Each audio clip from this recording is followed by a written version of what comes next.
From the east to the west, I'll bury ya. Like I'm on a jet in an air fight with America.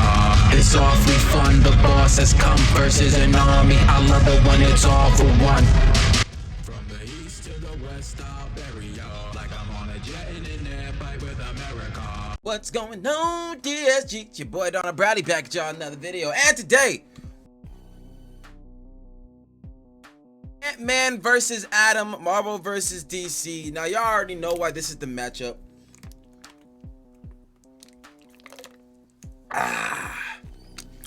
Ant-Man can get really big, he can get really small. Atom can get really big, he can get really small. Now this is a good one for me because I don't know like the ins and outs of these characters. Comic book wise, you know, we watched Ant-Man and things like that, whatever, but as far as the characters, like inner depths in the comics and things like that, and how like to know what would happen versus, I don't know. So let me see, do I have a coin or something? No, I don't. So you know what, we're gonna go with Atom. We're gonna go with Atom on this one. Just a blank bet. We're gonna say Atom gonna win. But y'all know I never do good at those. But we're here. Be sure to like, be sure to subscribe, follow me on all that there social media. We knew that ain't further ado. 3, 2, 1, click.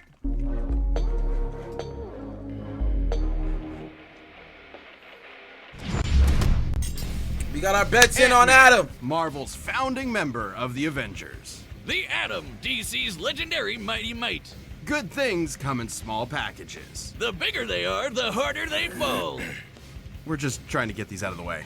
He's Wiz and I'm Boomstick. And it's our job to analyze their weapons, armor, and skills to find out who would win a death battle.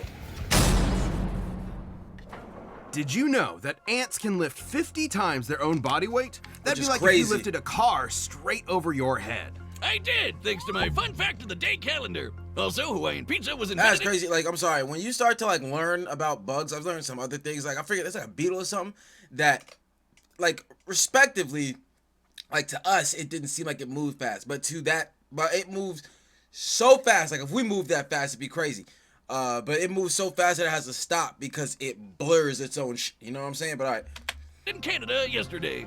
Well, I bet your calendar didn't tell you that Dr. Henry Pym, aka Hank, was considered a genius at a very early age. By 3 years old, doctors declared that he was smarter than both his parents combined. He eventually majored in biochemistry and became one of the most successful scientists in his field. He had big ideas about shrinking the size of cargo to reduce shipping costs. Logistics. All of which made him a laughingstock in the scientific community and sparked a long-lasting insecurity and need to prove himself. But he did it. He developed a working serum. He went from laughingstock to Christmas stocking. The much better stock, right behind Bean and Live. So, naturally, he tested the serum on himself, like any self-respecting scientist would, and shrank down to the size of an ant. And just when things started going south, a sweet little ant, let's call her Aunt Hathaway, swooped in and led Hank safely back to his lab where he could return to full size. Hank then harnessed the serum and became... Why would you do that to yourself without an exit strategy? What? Okay. ...became the superhero Ant-Man. Along with his new identity came a fascination in entomology, which makes total sense. Ants are fascinating. Did you know that ants can talk to each other in a bunch of different ways? Through touch, sound, or even sharing information by barfing at each other. It's actually called trophallaxis, and they're not barfing per se. It's more like It's actually called trophallaxis. Trophallaxis, the mutual exchange of regurgitated liquids between adult social insects or between them and their love. Oh, okay. They're not barfing per se. It's more like passing food. We on Casual Geographic now. Hank figured out how to communicate with his new pets, not by barfing, but by creating a cybernetic helmet that mirrors an ant's antenna. And he's even developed genuine relationships with... No. In ant colonies, large workers... Sorry, my big screen is big. Large workers can do the fighting, food gathering, and exploring. Small workers carry, forage, build, and tend to the young. Okay, so everybody got a job. Everybody got a job. Cybernetic helmet that mirrors an ant's antenna. And he's even developed genuine relationships with some ants, like Ulysses' ant here. But he didn't stop there. Hank developed a lot of amazing tech like a stinger pistol that focuses his bioenergy into a stun beam, and image-inducing camouflage to mask himself as an ant. It worked so well it fooled Reed Richards, the smartest guy on the planet. He also built a suit that runs on that nifty serum he made back in his lab. It lets him shrink thanks to the newly discovered PIM particles, named after himself. Ah, classic Hank. And the PIM particle is the key to unlocking the fundamental constants of the quantum mechanics at play here. They enable you to decrease the distance between atoms. That part is what always confused me when they say, oh, it can shrink the distance between atoms. And then dude gets smaller than atoms. How? You know what I'm saying? Alright. However, in order to do that, he'd have to change the Bohr radius, the ratio of electron mass to the distance the electrons orbit an atom's nucleus. Well, of course. Like how when you make a bagel pizza, you can't fit the whole pizza on the bagel. Believe me, I've tried. It's too small. You just gotta put less on. Sure, Boomstick. So the PIM particles are actually displacing mass to an alternate dimension in order to maintain that ratio. Oh, it's like having a second bagel to put the rest of your pizza on. I get it. But if why that were are they true, still bigger he than shouldn't be atoms? able to punch with... PIM particles are responsible for the strength of Thor-level characters like Wonder Man, and have let Hank as Giant Man match strength with Hercules, who can lift the entire universe. Well, yeah. PIM particles are confirmed to boost others to Hercules' level and strength in Avengers West Coast Annual 2. Okay, Jesus, alright. Full-size These are- strength we if out he here. has less mass. And he's definitely lighter, because otherwise he'd crush the sweet antsy rides like Vincent Van Gogh here. His mass is being replaced with massless neutrinos, but that doesn't adequately explain how he can have less mass and seemingly more mass at the same time. Sure it does, Wiz. Trust Pim and his particles. Look at the guy. He's explaining the whole thing while wearing a lab coat. What's more trustworthy than that? You're the exception. You think you understand the this? exception. Of course. He's small but strong. You said something He's about wearing a his boar, glasses so upside down. I guess you wanted ham on that pizza, but I already made the pizza. This man got pizza in his pocket. He's got a hot pocket. Sorry. Will you take that coat off? No. Oh. Regardless, there is His shrinking is also superior to Scott Lang's, who shrunk down smaller than literal concepts that were being removed from reality by Celestial in Defenders. Oh, okay. virtually no limit to Hank's ability to shrink. He can go beyond subatomic, down to the underspace, a plane of existence below all Underspace. realities in the Marvel Universe. And Hank has literally changed his biology. He's rewritten his own chemical makeup to prevent anyone else from changing his size. And he's used PIM particles so much, he's now got an energy field around him that lets him change the size of people or objects on the fly, or Dang. touch her by straight up firing PIM particles in the air. He's never shy about using them either. He eventually supplied his wife, Janet Van Dyne, with some PIM tech to become the Wasp, his partner in crime fighting.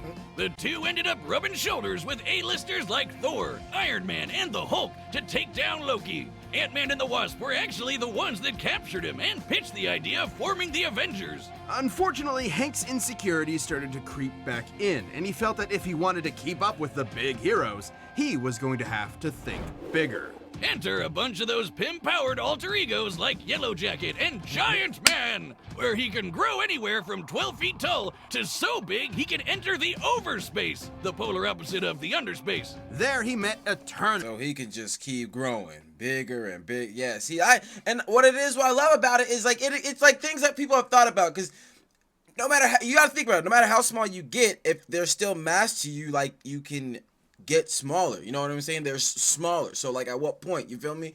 Overspace is a transdimensional realm that's above the superflow of dream time, and an informational space that demarcates, I don't know, infinite universes.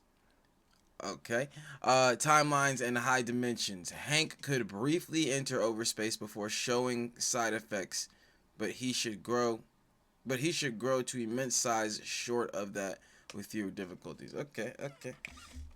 He can enter the overspace, the polar opposite of the underspace. There he met Eternity, who called him Earth's Scientist Supreme. Something he won't let you forget. Hank pushed himself to these insane heights, even though he knew the strain on his body could be fatal. But he simply didn't care and kept pushing himself. Thus, his greatest and worst creation was born, Ultron. Yep, all the Tin Man Tron was created by Hank, not Tony like the movies. But the mass murder butt thing turned out pretty much the same. Big swing and a miss there. The fallout from Ultron left Hank in a bad place, to say the least. His guilt made him feel like an utter failure, and that his best work was behind him. This led Hank to do unspeakable things. Uh-oh. A real low-life move. And even though poor mental health doesn't excuse this behavior, it was clear that Hank needed help. He suffered multiple mental breakdowns, endured the physical toll of the Pym particles, and had bipolar disorder that went undiagnosed for years. So Hank finally did the best thing he could. He acknowledged his problems, got the help he needed, and committed to self-improvement. With that help, Hank slowly started making things right. He rebuilt the West Coast Avengers, gave Scott Lang his blessing to become the second Ant-Man, and finally defeated Ultron. He created a backdoor Trojan infiltration code to defeat Ultron that was so advanced, it went on to replicate and evolve all on its own to create a new species made up of artificial intelligence. Dang. Don't call him the god of modern AI for nothing. Hank has showed over and over again that he's an integral part of the Marvel Universe. Not just by ways of his scientific contributions or victories in battle, but by proving that heroes come in all shapes and sizes. This episode is sponsored by BetterHelp. He can Don't actually I think you need it right at this moment. A lot of these problems can Mama and Papa Palmer Northeast. Stud Palmer was born. /death battle. Ray Palmer was born your average human-sized person. He grew up in the Northeast, studying. The only thing I've seen with Ray Palmer is from the series, was it CW? Crap. I forget the name. Wow. But it had all the guys in it. The time people. You know what I'm saying? It had people from Arrow in it and all the other, y'all know what I'm talking about. All right. Studied physics at Ivy University and did everything Mama and Papa Palmer told him to do.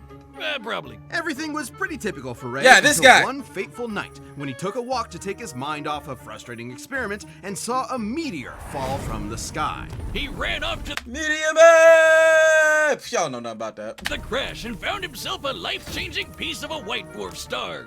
And immediately started messing around with it. Of course. Who wouldn't? He discovered that he could focus ultraviolet rays through it and shrink inanimate objects. There was just one problem. When he shrunk things, they exploded. Every time. I do not see the problem. Sounds like you found a foolproof I way. do not see the problem. That'd have been me, boy. I'd be like, yo, we about to blow some up. Sorry. Every time. I do not see the problem. Sounds like he found a foolproof way of blowing stuff up. Case closed. There you Ray go. was determined to figure out how to shrink objects without blowing them up. But first, he went on a hike with his nature club. And as a fellow scientist, I have to question his priorities. But hey, it seems to work for him. I support it. Different hikes for different mics, am I right? While in a cave, the ceiling suddenly collapsed, trapping everyone inside. After searching high and low for another exit, Ray found a small opening and had an idea. He could try to shrink himself down and get help, even if it meant he might explode before he got the chance. But he didn't explode. I hope this story has a happy ending at least. Perplexed, Ray Wow. determined there must have been something special about him that made him uniquely immune to the explosive fate. Something super scientifically convenient that we never get any more information on. It's possible that this is due to a metagene, although the exact reason still remains a mystery. Regardless, he has since perfected the science to ensure others do not explode when altering their size. Well, that's a letdown if that really just happened in the comics. Somebody just like survived and nobody explained shit about it. Like, okay.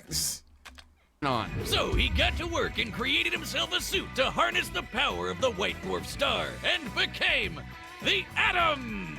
Atom uses the white dwarf fragment to decrease his size while having control over his density, which makes a lot of sense considering that white dwarfs have the mass of a star, like the sun, but their volume is more like the Earth's, making them among the densest objects in space. Just a teaspoon of the stuff could weigh up to 100 tons. That's one strong spoon. When Dang. Atom shrinks and shifts his weight, he's actually sending his extra mass to a dimension called the mass zone. Where A mass zone. Atom could maybe live forever. At one point, Ray's apprentice Ryan Choi was murdered by Deathstroke, but willed some of his mass to the mass zone and was able to survive in that dimension. So these guys can potentially cheat death, but would be stuck. While Ryan Cho was stuck in the mass zone, he could share his mass with Ray Palmer. Ray then realized that if his hand was cut off, Ryan could share his mass with the severed hand, form a new body with it, and escape the... Jesus, alright, okay, alright. There's a lot of stuff going on there. There without any outside help. But from one scientist to another, what's most impressive is Ray's creation of the Bio Belt. That's what allows Adam to use the power of the White Dwarf and shrink while maintaining any weight, from immaterial to his full 180 pounds.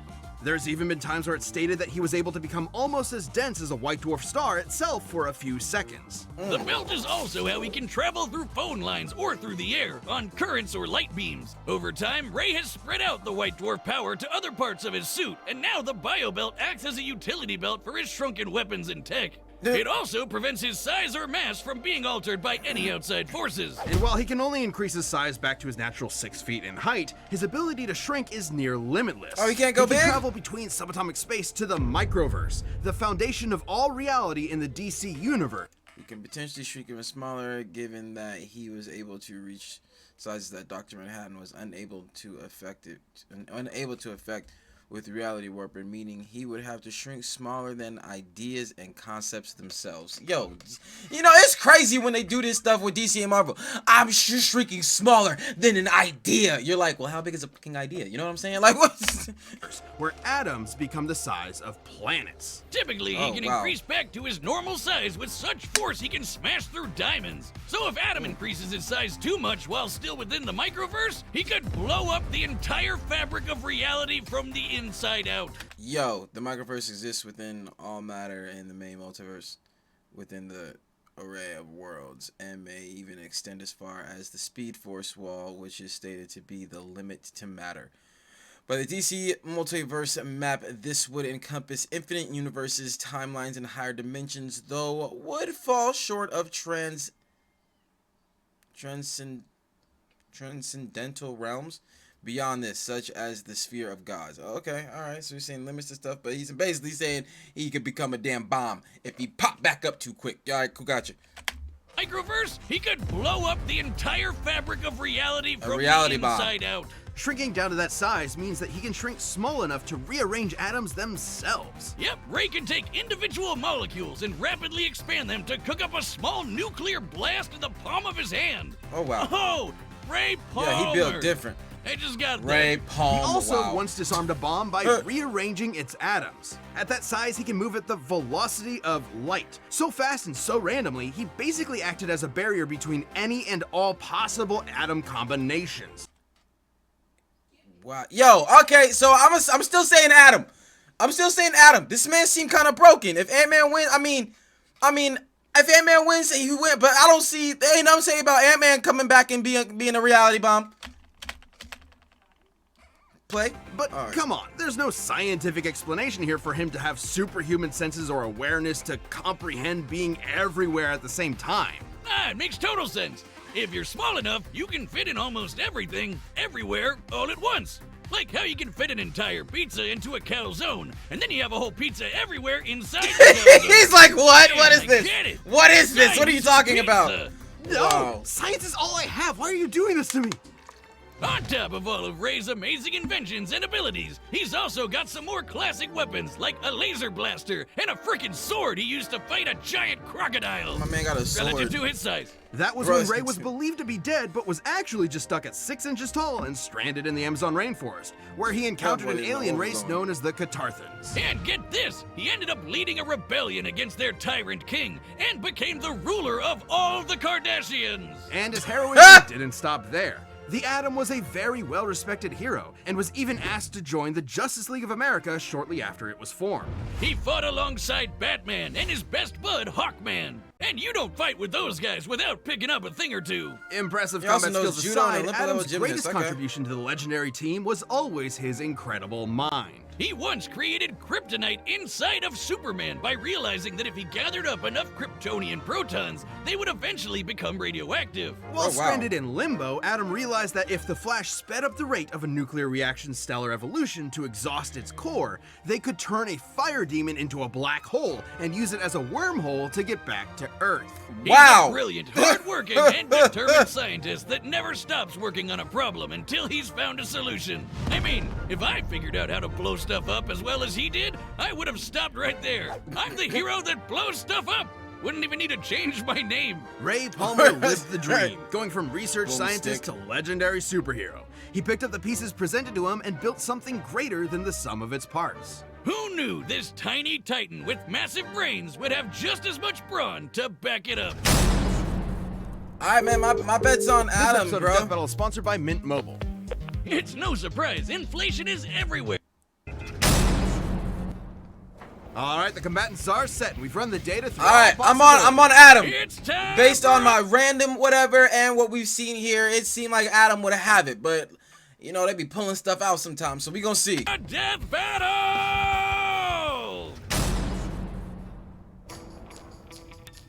Like, part of me wants to say that Ant-Man is smarter because he figured out how to shrink himself, like, using his own, you know what I'm saying? He figured it out, whereas he got the thing, whereas Palmer got the thing from the sky. But I'm gonna still go ahead and say Adam's gonna take this.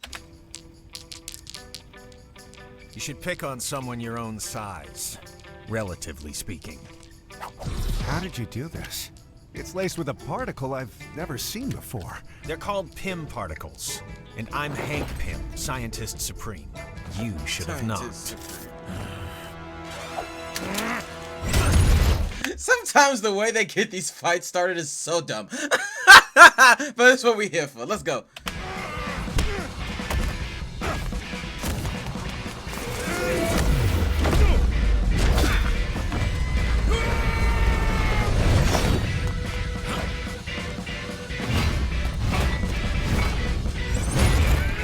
You're using pieces of a white dwarf star?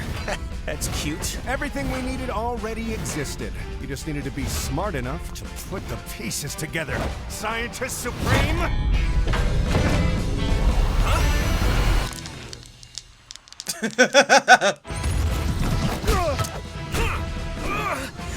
Did you know that at any given moment, there are about 2.5 million ants under your feet? I mean, that makes sense, but why are you bringing that up right now?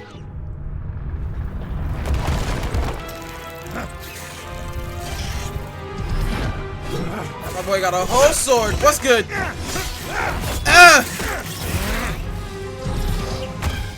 Took That you long part. enough. That part.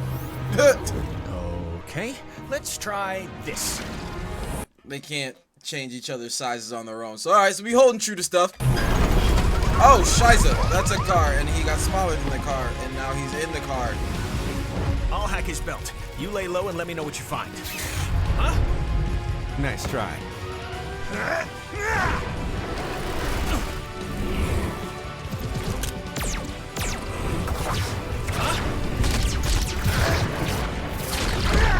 If I search every electron path in his gun and study their probability wave functions, I just might be able to!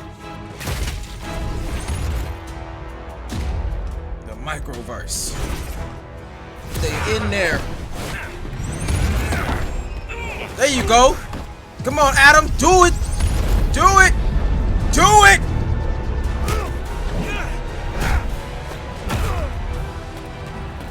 What's happening? He must be reaching his limit. If we don't get out of here quick, he's gonna destroy all of reality. Now, my pets! You have your tricks and your tools, but I created something beyond the limits of human existence. I operate on a scale you can't even comprehend. For real?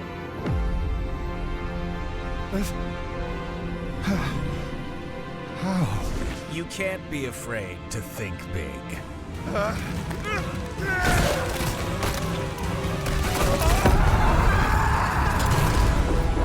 I always lose these things. Alright, explain it to me. Explain it to Ant-Man and me. Adam both had many answers to each other's abilities and arsenals. Both were able to store various weapons at a shrunken I swear to God, I thought Adam was about to do that. You know what I was talking about, man? Alright, then fine. I lost money. Alright. state. Both were trained in judo, and they both could obviously keep up with each other's ability to shrink at will. Though there was one small thing Adam couldn't answer to: the ants. Hank's bond with his pets lent him some small advantages, and Ray just didn't have enough anti-ant tools in his bio belt. But in Adam's defense, the fact that he could punch with a fist packed with all of his mass meant that a close-up fight, while small, would leave Hank with few options since he can only punch with his normal human strength. Even still, all Ant-Man would need to do is keep his dissed ants with the help of his insect confidants and devise another plan of ant-tack. Something Hank has no shortage of. For instance, Ant-Man could alter Adam's size thanks to the Pym particle field he generates. Hank would just need to stall long enough to remove or disable Adam's bio belt, and he's had no trouble hacking enemy tech in the past. But even with the bio belt busted, it wouldn't stop Adam's ability to shrink, since the white dwarf power is contained throughout his suit. Destroying the belt only meant that Ant-Man could alter Adam's size. Whereas Hank has literally rewritten his own biology to prevent outside size alteration. Okay. And while Adam's abilities are definitely impressive, they are limited, and Ant-Man simply aren't, at least by comparison. Hank could always match Ray's size or just take the fight to the overspace where he would have the edge, both physically and mentally. The overspace can mess with the human mind, but we've seen that Hank can handle it. But if the Scientist Supreme is really so smart, why didn't he just immediately go up Adam's butt and blow him up from the inside? What's wrong with you, Wiz? Aren't you a fellow man of science? This is the meanest thing you've ever done to me. Adam sized up Ant-Man, but in the end, he was the one who had to say, Uncle. The winner is Ant-Man. It's because he had the movie, right? It's because he had the movie. Thanks for Because he watching. had the movie. All right, that was dope. We watched the dope shit here. Man, I can never win these things. I can never win these things. And it's Ant-Man. I should have said Ant-Man because he had a movie, and you know they want to shower him with sprinkles. You know what I'm saying? But it is what it is. It was a dope fight though. It was a dope fight. You know what I'm saying? I like I said, I don't know the characters like that, so I gotta take their word for it, even though, you know, sometimes they be a little, you know what I'm saying? But hey, good stuff, that's the take. Be sure to like, be sure to subscribe, follow me on all that social media, and I catch y'all next one, fam. Peace.